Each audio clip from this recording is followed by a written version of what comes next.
जय श्री कृष्ण। आज की चर्चा जो होने वाली है बेहद विशेष होने वाली है। आज हम जो चर्चा करने वाले हैं वो राहु देव के बारे में करने वाले हैं।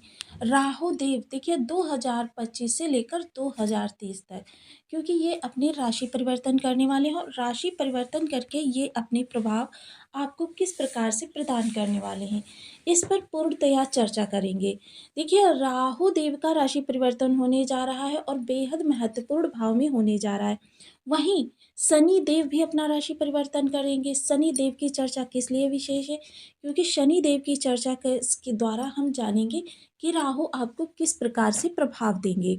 क्योंकि शनि देव जो कि अभी आपके द्वितीय भाव में हैं, ये तृतीय भाव में जाएंगे, क्योंकि शनिवत कार्य करते हैं राहु, और राहु जो तृतीय भाव में है वो द्वितीय भाव में जाएंगे। तो इसके लिए देखिए ये चर्चा हम आज कर रहे हैं ताकि अभी से हम कुछ तैयारियां कर सकें इनके तूफानी लाभ प्राप्त करने के लिए। तो इसके लिए सर्वप्रथम ये जान लेते हैं ये वीडियो किन किन लोगों के लिए। यदि आपके लग्न में यानी कि कुंडली के प्रथम भाव में 10 नंबर बना हुआ है तो ये राशिफल आपके लिए, या फिर कुंडली में कहीं भी चंद्रमा के साथ 10 नंबर बना हुआ है तो ये राशिफल आपके लिए। कुंडली ना होने की स्थिति में आप इसे नाम राशि से भी देख सकते हैं। देखिए बहुत से लोगों ने पिछले वीडियो में कमेंट किया था कि क्या ये लग्न राशि से या फिर चंद्र राशि से। तो देखिए लग्न राशि और चंद्र राशि दोनों का इफेक्ट जो है 50-50% पड़ता है। तो इसे दोनों से देखना अनिवार्य है। दोनों से अच्छा तो समझ लीजिए आपकी स्थितियां सामान्य से बहुत ऊपर जाने वाली हैं। एक से अच्छा एक से खराब तो फिर समझ लीजिए आपकी स्थितियां सामान्य रहने वाली हैं आपके लिए। यानी कि कह सकते हैं कि 20% 50% लाभ की प्रतिशत बढ़ जाते हैं। और यदि दोनों से खराब तो फिर समझ लीजिए आपकी स्थितियां सामान्य से नीचे जाने वाली हैं। राहु राहु एक बेहद महत्वपूर्ण ग्रह है। देखिए कहने के लिए तो इनके पास ना तो कोई भाव है ना ही कोई राशि है। 12 राशियों में से इनके पास कोई भी राशि नहीं है। ये एक छाया ग्रह है। 9 ग्रहों में इन्हें स्थान प्राप्त है, किंतु ये बहुत ही मायावी षड्यंत्रकारी और तिलिस्मी ग्रह हैं, जो किसी ग्रह की यदि वृद्धि करने पर आए तो हजारों गुना उसके प्रभाव को बढ़ा देते हैं, चाहे वो शुभ हो या अशुभ, और या फिर उसको गिराने पर आए। क्योंकि राहु के लिए कहा जाता है कि ये रातों रात फर्श से अर्श और अर्श से फर्श का सफर, यानी कि रातों रोडपति को करोड़पति बना देते हैं और करोड़पति को रोडपति बना देते हैं। राहु देखिए जिस भी भाव में बैठते हैं उस भाव से संबंधित 6 भावों को ब्लॉक करते हैं। राहु ज्यादातर निगेटिव ही पाए जाते हैं, किंतु इन्हें शुभ करना ज्यादा मुश्किल नहीं है। इनके शुभ प्रभाव पाना ज़्यादा मुश्किल नहीं है। तो देखिए राहु जो है अगर सपोज कीजिए लग्न में बैठे हैं तो लग्न से इनकी दृष्टि कहाँ कहाँ जाएंगी। लग्न से इनकी दृष्टि जाएंगी पंचम पर और नवम पर। आपके ज्ञान और आपके भाग्य दोनों को इन्होंने प्रभावित किया, और सप्तम पर इनकी दृष्टि जाएगी। सप्तम में स्वयं केतु बैठे हुए हैं। केतु के प्रभाव भी राहु से बड़े वाले विस्तृत होते हैं, क्योंकि केतु के पास अपना कोई माइंड नहीं है। ये दोनों एक ही असुर के 2 पार्ट हैं और एक दूसरे के तरीके से कार्य करते हैं। तो यहाँ पर देखिए अब केतु जिन्हें कि राहु ने अपनी सप्तम दृष्टि के द्वारा बिगाड़ दिया है, केतु की दृष्टि भी आपके पराक्रम को, आपके लग्न को और आपके लाभ को बाधित करेंगी। तो यानी कि इस तरीके से 6 भाव आपके ब्लॉक हो गए, और कुंडली जो होती है 12 भावों का नाम होती है। अब इनमें से भी जो ये 6 भाव बचे, इनमें भी कोई यदि ग्रह अरिष्ट कारक होकर बैठ गया तो फिर आपके लिए बचा ही क्या। वहीं देखिए राहु कन्या राशि को स्वयं की राशि मानते हैं। कन्या राशि बुध देव की राशि है और बुध इनके मित्र हैं, और बुध देव की राशि को ये स्वयं की राशि मानते हैं। राहु बेहद तिलिस्मी मायावी षड्यंत्रकारी ग्रह है। देखिए राहु का प्रभाव अगर कोई भी कहे कि हमें नहीं प्राप्त होता तो बिल्कुल प्राप्त होता है। क्योंकि क्या है कि हम जिस वातावरण में रहते हैं, हम जहाँ रहते हैं वहाँ का पूरा प्रभाव हमारे ऊपर पड़ता है। अब सपोज कीजिए कि आप ऐसे जगह पर रहते हैं जहाँ पर नेटवर्क की तरंगे ही ना हो। क्या ये संभव है आज के युग में? नहीं संभव है। तो जहाँ पर भी नेटवर्क की तरंगे निकल रही हैं वहाँ पर राहु का वास है, और जहाँ भी प्रदूषण, कलह, षड्यंत्र, एक दूसरे को नीचा दिखाने की होड़ लगी हुई है वहाँ पर राहु का वास है। तो हमने अपने कार्यों से, यानी कि आजकल जितना ज़्यादा प्रदूषण हो रहा है, जितना ज़्यादा औद्योगिक कल कारखानों से निकलने वाले प्रदूषित वातावरण में हम रह रहे हैं, उतना ज़्यादा हम खराब राहु को बढ़ावा दे रहे हैं। घर के अंदर कलह होना या मानसिक चिंताएं बनी रहना, ये काल राहु के विशेष लक्षण है, क्योंकि राहु आपकी सोच है। सोच जब हमारी बाधित होगी तो हमारे सभी आगे बढ़ने के मार्ग उसी तरीके से कार्य करते हुए दिखाई देंगे, क्योंकि दिन रात यदि हम उधेड़-बुन में लगे रहेंगे तो हम फोकस किस चीज़ पर करेंगे। तो राहु देखिए बहुत ही बड़े प्रभाव देते हैं। राहु के लिए देखिए कहा जाता है येन केन प्रकारेण, राहु जिस भाव से शुभ भाव से जुड़ जाए, येन केन प्रकारेण सफलता देने का कार्य करते हैं। हमारे 9 ग्रहों में 2 ग्रहों को वृद्धि कारक ग्रह कहा जाता है। एक तो राहु हैं, दूसरे गुरु हैं। अब राहु देखिए गुरु जो क्या है वो सात्विकता से, नैतिकता से और आपके प्रयासों से आपको सफलता प्रदान कराते हैं। किंतु राहु अगर शुभ हो जाए, येन केन प्रकारेण, राहु एक जिद है, जुनून है, छलावा है। अपना कार्य मनवाने की हर क्षमता राहु के अंदर है। राहु व्यक्ति को इतना ज़्यादा मैनिपुलेट कर देते हैं कि व्यक्ति अपने आसपास के वातावरण को समझकर, अपने सामने वाले व्यक्ति को समझकर उसके अनुसार आचरण करने लगता है। तो राहु कहें तो बहुत शुभ ग्रह भी हैं और राहु कहें तो बहुत अशुभ ग्रह भी हैं। दोनों ही, क्योंकि देखिए ग्रह कोई भी शुभ या अशुभ नहीं होता। हमारे प्रयासों के द्वारा, हमारे बर्थ चार्ट के द्वारा हम जान सकते हैं कि हमारा राहु या अन्य कोई ग्रह हमें किस प्रकार के प्रभाव दे रहा है। तो देखिए राहु के शुभ प्रभाव पाने के लिए हमें ज़्यादा कुछ विशेष नहीं करना होगा।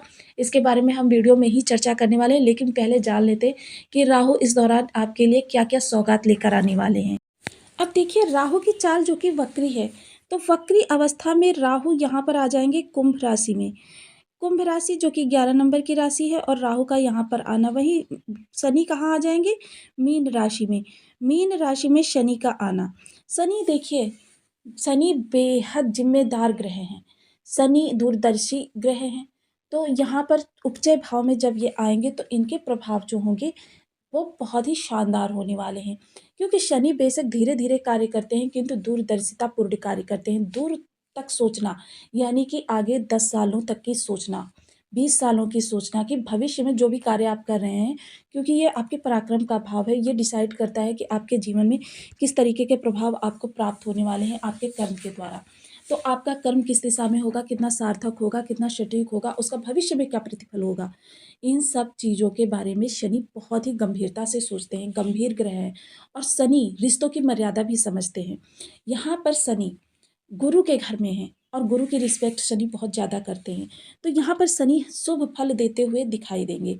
जब शनि शुभ फल देंगे तो देखिए कि राहु जो है शनि के ही गढ़ कहे जाते हैं, अनुयायी कहे जाते हैं, क्योंकि दंडाधिकारी यदि शनि है तो राहु दंड देने का कार्य करते हैं। अब जब शनि शुभ प्रभाव देंगे तो यानी कि राहु को भी शुभ प्रभाव देना ही पड़ेगा। अब जब राहु यहाँ पर बैठेंगे तो राहु सबसे पहले, ये घर किस चीज़ का है, ये घर है आपके वाणी का। तो वाणी आपकी इस प्रकार की होगी कि लोगों को समझकर उसके अनुसार वार्तालाप करने वाली, और ऐसी वाणी वाला व्यक्ति कि उसे ये नहीं सोचना होता है कि वह क्या करने वाला है, कि मतलब इसका प्रभाव क्या पड़ेगा, बल्कि वो सामने वाले को इम्प्रेस करने में लगा रहता है। और सामने वाले को अगर झूठ पसंद है तो वो झूठ भी बोलता है।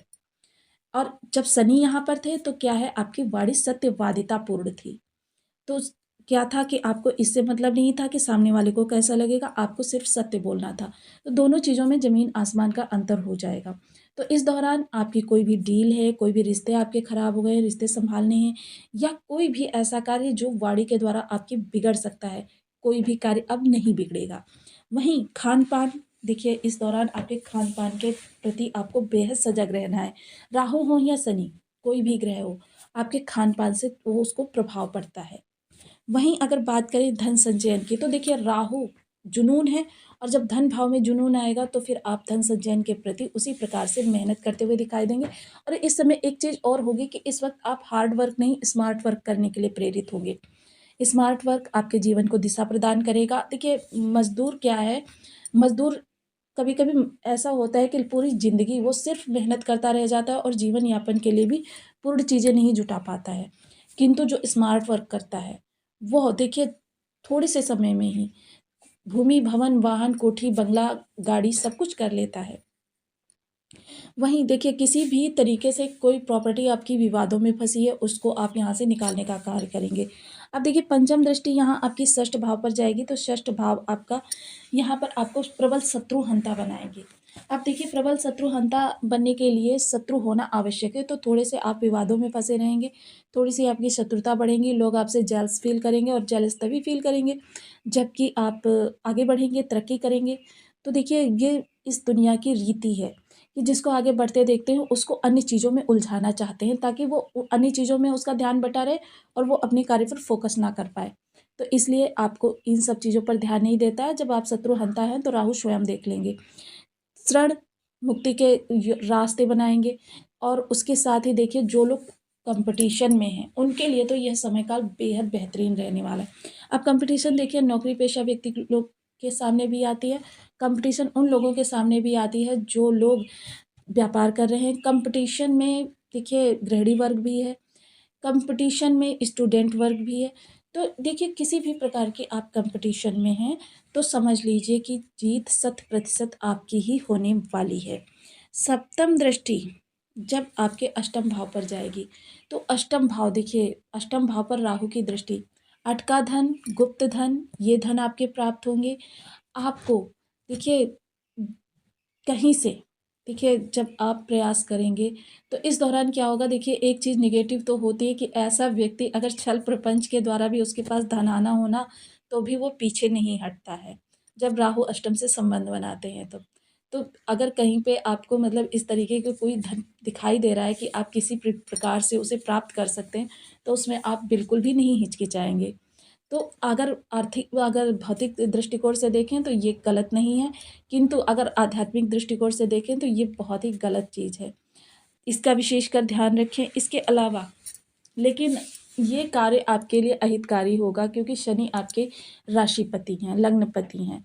अब जो लोग भी साधनारत रहते हैं, उनके लिए ये समय काल बहुत अच्छा है। एक चीज़ इस गोचर काल के दौरान आपको विशेष सतर्कता बरतनी है कि इस दौरान आपको धन से रिलेटेड, कर्म से रिलेटेड जो भी आपकी चीज़ें हैं, दस्तावेज़ हैं, इन सभी को बहुत रहस्य के साथ रखना है क्योंकि राहु स्वयं रहस्य है और रहस्य ही अपनी चीज़ों से संबंधित वो चाहते हैं। तभी वो आपके लिए अच्छा करने का प्रयास करते हैं। अगर राहु के अच्छे प्रभाव पाने हैं तो आपको स्वयं को जिस भी भाव में ये हैं, उस भाव से संबंधित चीज़ों को रहस्य बनाकर रखना चाहिए। अगर आपने ये कार्य नहीं किया तो फिर राहु के आपको नकारात्मक प्रभाव ही प्राप्त होने वाले हैं। जहाँ पर आपने अपनी रणनीति को किसी के साथ शेयर किया, वहीं पर आपकी 80% समझ लीजिए सफलता के चांसेस चले जाते हैं। अब ये गुप्त भाव से जब संबंध बनाएँगे तो फिर समझ लीजिए कि आपको धन से संबंधित जो भी चीज़ें हैं उनको गुप्त ही रखना है। जो लोग तंत्र मंत्र इन चीज़ों से जुड़े हुए हैं, उन लोगों के लिए समय काल बहुत अच्छा है। एक चीज़ और आपके लिए अरिष्ट कारक हो सकती है, इस समय आप नज़र बाधा से बहुत ज़्यादा ग्रसित रहेंगे कि आपको धन अपने इस तरीके से रखना है कि लोगों की नज़रों में ना आए, क्योंकि इस दौरान आप नज़र बाधा से ग्रसित रहेंगे। जो लोग तंत्र मंत्र, भूत प्रेत या इन चीज़ों से जुड़कर कोई साधना करते हैं या इस तरीके की साधनाओं में लिप्त रहते हैं, उन लोगों के लिए समय काल अच्छा है। गुप्तचर विभाग, intelligence department, medical line, research field या अपनी आइडेंटिटी को छिपाकर करने वाले कार्यों में आपको बहुत ज़्यादा सफलता इस दौरान प्राप्त होने वाली है। इसके अलावा नवम दृष्टि कर्म भाव पर जाएगी, तो देखिए, कर्म भाव के लिए यह दृष्टि आपकी बहुत ही उत्तम कही जा सकती है कि कर्म भाव पर जब इनकी दृष्टि जाएगी तो कर्म से संबंधित जो भी चीज़ें आपकी होंगी, उन चीज़ों में आप अप्रत्याशित रूप से सफलता प्राप्त करने वाले हैं क्योंकि देखिए, आपकी कोई नीति नहीं होगी। आपको जिस भी प्रकार से किसी को गिराकर खुद को उठाना हो, किसी के कार्य का क्रेडिट लेना हो, ये सब चीज़ें आप बखूबी निभा सकते हैं इस दौरान। क्योंकि यहाँ से राहु ने संबंध बनाया है, तो कह सकते हैं कि आने वाला गोचर आपके लिए छप्पर फाड़कर धन या फिर कह सकते हैं कि आपको रातों रात करोड़पति बनाने वाला सिद्ध हो सकता है। अब राहु के शुभ प्रभाव पाने के लिए सबसे पहली शर्त तो यही है कि आपको अपनी रणनीतियों को, अपने धन को, अपने इनकम को, सभी को एक रहस्य बनाकर रखना है, यहाँ तक कि अपने जीवन साथी से भी। वहीं दूसरी चीज़ ये होगी कि यदि आपको इनके प्रभाव बहुत अच्छे प्राप्त करने हैं तो आप अभी से ओम राम राहवे नमः इस बीज मंत्र का 1 माला, 2 माला, 5 माला, 7 माला, 11 माला का जप नियमित अपनी सुविधा अनुसार करना प्रारंभ करें। इसके साथ ही देखिए, राहु के कुछ विशेष उपाय होते हैं जो राहु की शुभत्व को बढ़ा देते हैं। तो इनके लिए आपको करना क्या है, राहु के सफाई कर्मी को रात्रि को सोते वक्त एक कॉइन अपने सिरहाने रख लीजिए, सुबह उठकर उसे सफाई कर्मी को दे दीजिए। अपनी थाली में से नित्य प्रति जब भी भोजन करने बैठे एक टुकड़ा निकालकर कौओं को भोजन प्रदान करिए। इसके साथ ही देखिए, सफाई कर्मी को समय समय पर शनिवार के दिन आप उनकी ज़रूरत की चीज़ें प्रदान करना प्रारंभ करें। ज़रूरत की चीज़ें कुछ भी हो सकती हैं, मेडिसिन्स हो सकती है, वस्त्र इत्यादि हो सकते हैं, खाने की कोई वस्तुएं हो सकती हैं, ये चीज़ें दान करना प्रारंभ कीजिए। काला सुरमा पंसारी की दुकान पर मिल जाएगा, इसकी 3 या 6 डली लेकर एंटी क्लॉकवाइज 7 बार उतारकर जल प्रवाह करें। ये कार्य करने से आपके राहु दिन पर दिन शुभ होते चले जाएंगे। तो आपको वीडियो कैसी लगी मुझे कमेंट बॉक्स में ज़रूर बताएं। चैनल पर न्यू है तो प्लीज़ वीडियो को लाइक शेयर, चैनल को सब्सक्राइब करना बिल्कुल ना भूलें। मिलती हूँ नेक्स्ट वीडियो में, तब तक के लिए नमस्कार। अपना ध्यान रखें, स्वस्थ रहें, मस्त रहें।